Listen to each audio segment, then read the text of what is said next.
Meron akong return ticket sa April. Hindi ko alam kung hanggang kailan ako dito. Sa totoo lang, dahil hindi pa nabuo yung legal team ni dating Pangulong Rodrigo Duterte. As Vice President, may obligasyon ako na buuin yung kanyang support group dito para merong tumutulong sa kanya na makalabas dyan sa ICC detention.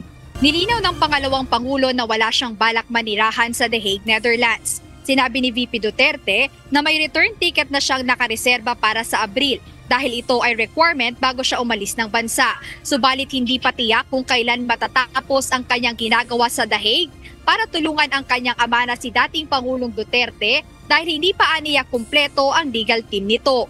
Ayon pa sa Vice Presidente, bagamat nasa ibang bansa, patuloy pa rin ang kanyang pagganap sa mga tungkulin sa Office of the Vice President.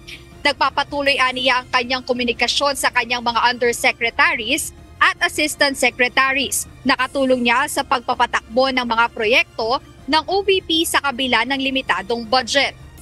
Okay lang po ang estado ng Office of the Vice President. Patuloy po kung ano man yung naiwan na mga projects sa maliit namin na budget. Ngayong taon na ito ay tumutuloy po siya.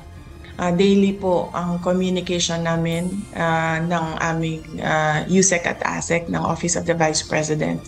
And ito po ngayon, ginagamit ko na laptop, kakakuha ko lang para makapagtrabaho ako sa mga office work na kailangan namin at gawin yung mga meetings na kailangan ko gawin sa trabaho ko dyan sa Office of the Vice President.